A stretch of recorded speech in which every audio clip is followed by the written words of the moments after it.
Hi, my name is TJ. My dad died of overdose on January 1st, 2011, and my mom is a recovering addict. God helped my mom, and now together we are here to help you. Now let's talk recovery. Here's your host, my mom, Susan Sexton-Wood. Hi, and welcome to Let's Talk Recovery. I am your host, Susan Sexton-Wood. Today, our special guest is Terri Bogue. Terri has been on the show as a guest several different times, and she has also been on the show as a co-host. She has a spot on the board of directors of Unchained Praises. She is the mother of a recovering addict, and she is very, very highly recommended to help other people in her community of Winchester. So she has joined us from the Winchester area, and we want to welcome Terri to the show. Thank you. I'm going to ask her briefly to just share, if you haven't seen her on the show before, to kind of share her testimony and what led her into the recovery world and to help other people. Terri. Oh gosh. Like you said, I'm the mother of a son that has struggled with addiction for several years. He's in recovery now, doing very well. But 2 years ago, I felt like I was falling off a cliff, and I didn't know what to do, where to go. It's not something you talked about. It's not something that you felt like you could reach out to anybody with, because you know, who wants everybody to know that their child suffers from addiction? It was like the dirty word that nobody wants to talk about. So there happened to be a group of people in our community, which is Winchester, that got together to try to figure out what we could do to help the heroin epidemic that had came in like a tsunami in our county. We have lots of small little towns in Randolph County, so it was so prevalent everywhere.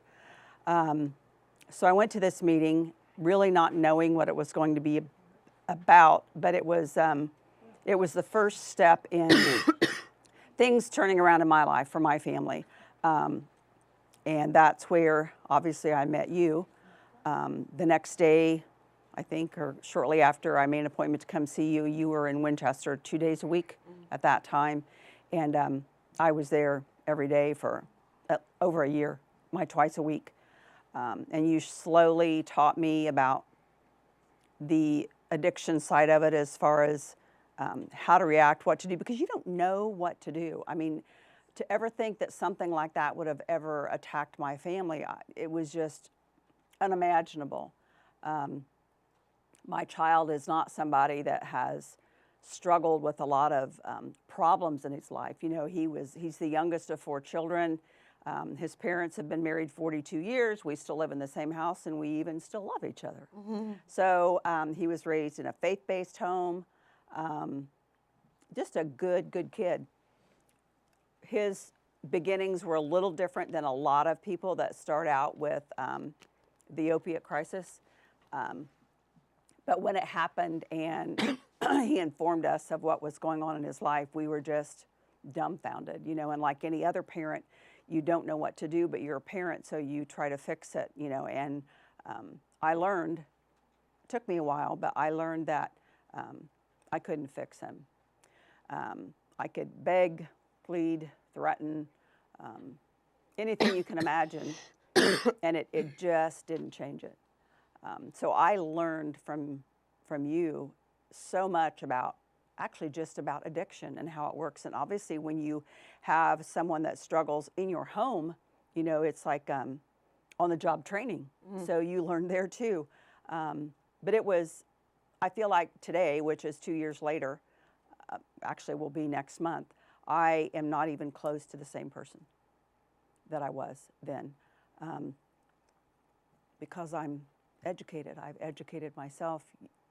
People have educated me. You've educated me. My son has educated me, because it's not what you think. I was like any other parent that had that same stigma of, well, they made the choice to do it. They can just make the choice to stop. I mean, if they want to live like that, let them live like that, you know. And that's the farthest thing from the truth that could ever be.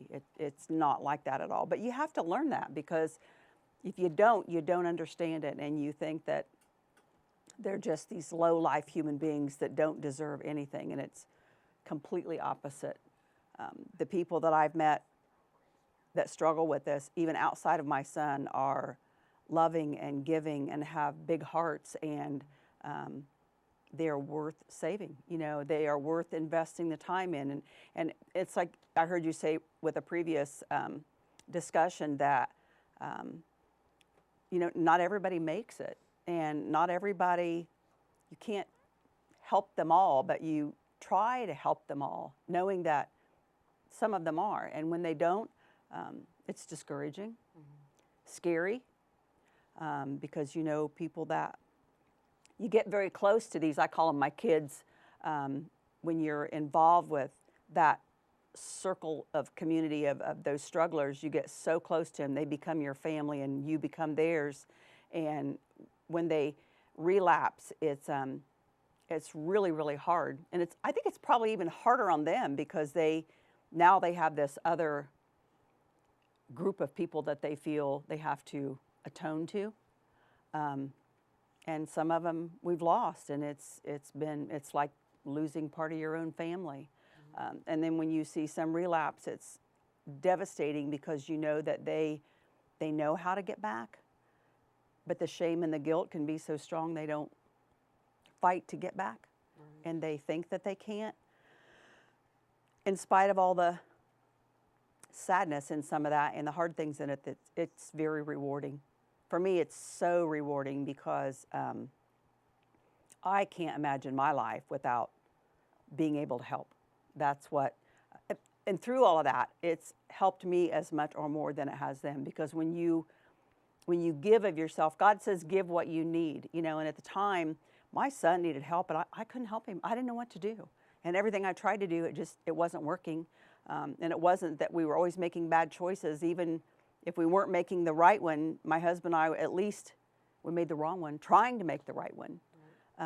So you just don't get how frustrating and hard it is to watch them self-destruct in front of you, until you realize then that I'm going to give you everything that I can give you, all the tools that I know, every avenue that there is for help, and it's there now, but they've got to do it. They've got to take it, and they've got to do the work, and that's a hard thing to get across to some of them sometimes, because they think that, you know,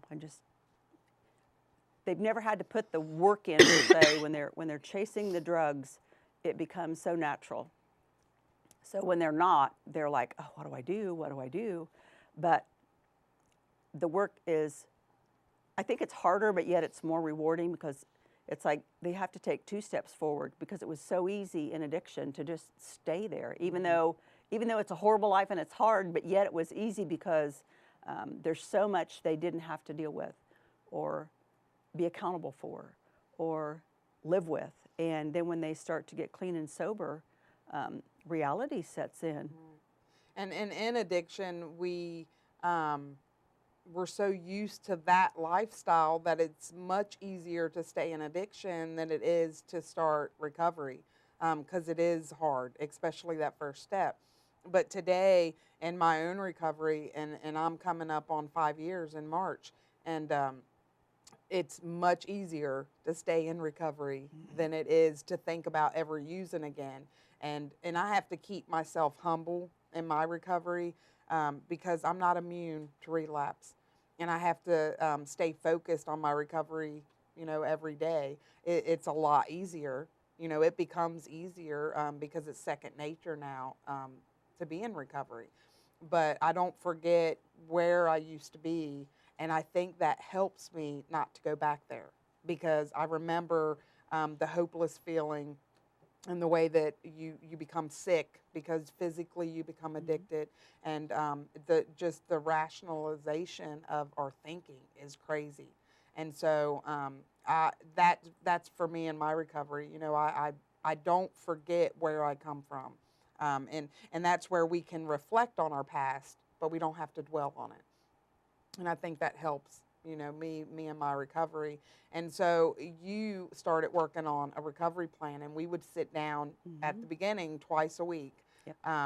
And now it's actually become to where when I'm coming into the Winchester area and in the office, you want to come by? And it's turned into kind of both of us mentoring each other. And when it comes to you mentoring me, you've been in a marriage for a long time, and you have children that are raised up and grandchildren. And I just see you a very strong woman of God. And so I talk to you about things. And I think one of the things that you give me that I feel like I've had given you is you love me right where I'm at, and you help me with whatever I'm struggling with, but you're not judgmental of it. And I think that's one thing I would like to get across too with other people, is that even though we choose recovery, it doesn't mean that our life is perfect. Because you helped me a lot last year with the depression that I was struggling with. And we would sit down in the office, and, I had to take steps about that. It wasn't, now in my past, I would have went straight to self-medicating. And so I talked about it, and I set some more structure and some goals and to work out of it. And so that's one thing that you've helped me with. And I think with Unchained Praises, that's what Unchained Praises has become. Even though God has allowed me to do this ministry and I started helping other people, people have started helping me in return. And that's led into other people being in the office areas, and they're helping people in the same concept. We encourage people to come in for one-on-ones, because it's not just about what I can help them with, but what we can help each other with. And so we try to stay on the same level, because especially in recovery, nobody's above anyone else. It doesn't matter how much time a person has. We can learn from each other, whether you have one day or whether you have 30 years. And, I enjoy what God's doing through the ministry of Unchained Praises. And so when we think about Winchester, there's a lot of things that the community has come together to do. We just had Pastor Jeff Bullard, which is your pastor, on the show. And we just talked about the Church of Freedom Life. And what I thought is Freedom Life is the hub of Winchester. A lot of things happen there. They're about families trying to just have fun time for the family, all the way to fighting the epidemic that has taken so many lives. And you're a part of Brianna's Hope, which is another entity that it really is all over Indiana now. And how many chapters does Brianna's Hope have? I think we are right on the edge of 25. Yes, and it just grows and grows and grows, and it's kind of done maybe kind of like a franchise would be. Pastor Randy Davis started it in Red Key, and because of a need that he saw that was there, and a personal crisis in that community. So when he could see that it needed to go more. So there are chapters now all over. In fact, within 30 miles of Winchester, we have a chapter in Richmond, in Winchester, Dunkirk, Red Key, Albany, Portland, Union City, Muncie. So there's 8 chapters just within a 30-mile radius. And they're all over there in northern Indiana, southern Indiana. We now are into western Ohio. And our plan is to creep toward Trotwood and just keep going that direction. But yeah, and it's a good organization that offers something a little different than what we do with Unchained Praises, but it's good because we kind of mesh together. Brianna's Hope is more of a geared toward a group setting with those that struggle, and it's geared more for the struggler. But then what Unchained Praises offers in addition to that is the one-on-ones, and Brianna's Hope doesn't do that. So they can kind of feed each other, and both needs are there, because some people are comfortable in a group setting and some don't, they aren't. They don't, I mean, I've been with you and we've counseled some clients that have came in, and they don't want any part of a group setting, and it's like, I don't care what you want, we'll do whatever works for you. And that's the mentality that you have to develop, is just that, you know, because, and I think that's probably one of the biggest things that I've learned is that, and you don't even realize it, is little things that you judge about, you know, that you don't even realize that you're judging. And some of these meetings I've been to, and they can be sometimes they kind of get in a depressing mode and, you know, kind of drawn down, which is not me at all. And I don't even like that. They've had enough hard times and sad times. So you want encouragement and to lift them up and give them hope and love them. You just love them. And so when you have some of that downtrodden, it's hard, because you can't feed off of that. You can't let that part grow. So we try to, or I do, try to kind of turn that around. And when you were talking earlier about where you're at and not being with the judgmental part, is that I might be there and I'm hearing some of that and I'm thinking, oh my goodness, let's get this conversation over. But if that person needed to say it, whether we wanted to hear it or not, it's for them, and that's what it's all about. So you just kind of sit there and let it kind of roll off of you, you know. And when you were talking earlier about that, about remembering where you were, I remember one of the words that you taught me right in the beginning was being mindful. And it doesn't matter what your struggle has been in your life, no matter if it's been alcohol or drug addiction or just grief. You know, some people have hard time in their life and they get stuck in grief, and it's debilitating. You don't stay there. You know, you can have financial catastrophe in your life, and you can't stay there. When God brings you out and He gives you the steps to follow and the strength to make those steps, then you don't ever forget, which is just being mindful of where you were and being humble, because you're such a better tool for Him when you are. Because it's like you said, you know, we started out and I needed help so desperately, and then this past year you had some struggles, so we kind of did this role reversal for a little bit, but it's good because I can learn from you and you can learn from me, and it's the same way with those that we try to help. I mean, they teach us a lot about just life, about how to deal with things that we would have never thought we would have to deal with. I look at my son, and he's always got a smile on his face. He's always very positive and bubbly and doesn't know a stranger. And to just, like the gal was talking before, the little things, to see him smile, you know, to hear him laugh. Or he's always tormenting his mother, you know, he'll be teasing her. Just those little things are priceless. You know, it's always like the prodigal child just came back home. And it's wonderful for the whole family, because the whole family suffers when you have someone in addiction. It changes so many things. The dynamics are, and the ramifications are hard, and they are every bit as hard to rebuild as what the struggler tries to rebuild in their own life. And in the family's lives, the dynamics are just catastrophic. You know, I remember one of the guys, especially that helps with the Brianna's Hope meeting, had made comment one time, and that was another thing I didn't realize.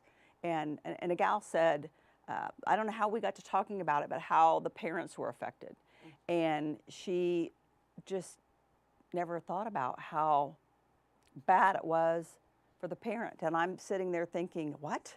I mean, how could you not see what you were doing, or how could you not see how it was affecting us or how we were feeling?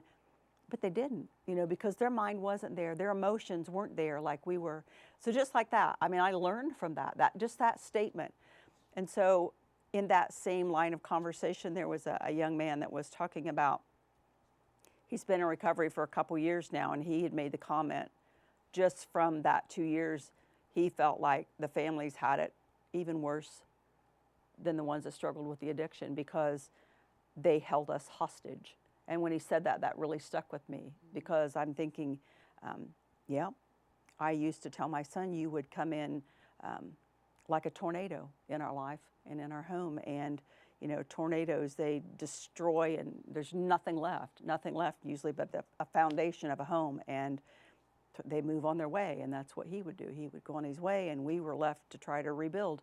You know, he's out there feeling pretty good. And we're here with this mess, you know, all the time. But it's rebuildable because as long as you've got the foundation left, you've always got something to build on. And if they don't have that foundation of hope and faith, the struggle's harder.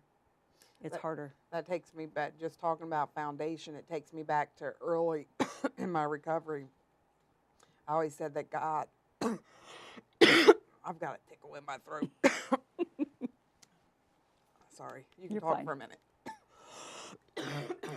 They have to have it, you know, and it's hard sometimes, especially when you're in meetings and you feel like you have that ultimate answer that they need because you've already saw it work. You know, it's like you've got to be too late for it not to work, but you have to be careful because you don't want to offend somebody, but you want to give them what's already worked for you. You know, you want to give them what you know they need, but they have to figure out that they need that. You can't shove it down their throat. The foundation, I always said early in my recovery that God is my foundation. I never had a foundation before. And when you build a house, if you don't have a foundation, it's not going to stand. Right. And so everything that I started to do in my recovery, I saw as a brick to add to my house. And so that builds a house. And just that kind of brought up something that I don't think I forgot about, but, you know, life starts moving on and we forget about some of the things that helped us so much at the beginning of recovery, and that helped me a lot. I needed to visualize something like that. When Pastor Jeff was on the show, we were talking about building personal recovery plans, and that got me thinking about a desire and a hope that I hope that Unchained Praises can bring to light a little bit more. Is, you know, a lot of times we're recovering addicts, so we're in front of the judge. And what I hope for is, you know, there is Brianna's Hope. There is Unchained Praises. There's other entities that have formed and ministries that have formed that's not necessarily the 12-step program. And I believe in the 12-step program too. That helped me tremendously at the beginning of my own recovery. But if we're not building our own recovery, then it's not likely to stick. And a lot of times people are mandated to go to certain programs. And what I would like to see happen is, you know, if I'm standing in front of a judge, that he says, you have to do the work. Let me see what your action plan is. And then the judges be okay with saying, okay, well, let me see what you do with that. And if they choose to go to Brianna's Hope meetings, and if they choose to do one-on-ones through Unchained Praises, and as long as they're doing something to build their recovery and to show the initiative that they have to do something. And a lot of times the people are mandated, but they're so angry about going, or and ultimately, I mean, there's some people not ready. And so I think to say, okay, you know, you start building your recovery, let me know what you're doing, but mandate it to do something. and that would be definitely a good fit. And I see that happening. You know, I see that happening because I've been to several Brianna's Hope meetings, whether it's us speaking or just visiting a meeting, and it is expanding. You know, there's a lot of people there, and we give that other part that they don't give, and that is the one-on-one time, because everybody doesn't like meetings. And so, there's a hope for growth in the recovery world and everything that comes along with it. And I know, going back to you, this past Christmas, I can remember you saying that it was the best Christmas in quite a few years, because you had your son back. It was, and it was, we have 4 children, and let's see, if I start with one's age, I can remember the other one. Okay, so the youngest one is 32, so then we go 36, 41, 48. And so, other than the youngest one, which he's my one that has struggled, and when he was little, he used to say that he wasn't leaving home until he was 60. And now I'm wondering. But it was so nice to have all of my kids together. They're all married. We have 8 grandchildren, all except for the youngest one. We have 8 grandchildren, and he's always been there. He's never not been there for the holiday, but he was there clean and sober, and it was just so different. It was so good. And my oldest one is my only daughter, and she's had some struggles with some of her children too. So we have a lot of parallels there. So that's brought us even closer. I feel like through what I've already went through, I've been able to help her with just kind of how you think about things and deal with some things. It was just great. I mean, everybody was there. It was just a wonderful time, and it was so nice to have him there and not know he's going to be taken off here in a little bit, heading somewhere, and just to see the relationship with his siblings getting better every day. That's been wonderful too, and it's important. They just like with the Brianna's Hope. The one thing that when you were talking about the courts and mandating, I'm like I would love to see that happen, because I've seen so many people that go through the mandates, the court ordered, you're going to do IOP, you're going to do this, you're going to do that. And it's so different, because it's not that the instructors aren't there to teach them, because they are, but that one element that's not there is what we have in Brianna's Hope, and what we have in Unchained Praises is God. We're faith-based, and he's just there. If you don't like him, I'm sorry. We bring him. He's there anyway. And the fact that we love him. I mean, we just unconditionally, we love him. And I guess when it's easy to love somebody, you don't realize that it's really not easy for everybody. This particular gal that I was telling you about, she made a comment one day about, when we struggle, we can talk to each other, because we know what to say to each other. We know how that struggle is. But to have people, and this is what she did, to have people like you, and she pointed to me, we don't have that. You've never had an addiction. You've never had that kind of a struggle. So for you to care about us and give us hope, and I mean, she's over there bawling, and I'm a bawl baby, so it didn't take me long to bawl either. But you don't think about how much it means to them, and it's so rewarding, because we love them just right where they're at. Right. It'll make a difference. Well, we want to thank you for being on the Let's Talk Recovery show again. You're welcome. And we definitely will be asking Terri to come back and join us again, and to talk about the things happening in Winchester. We want to thank you for joining us on Let's Talk Recovery, and ask that you continue to pray for the ministry.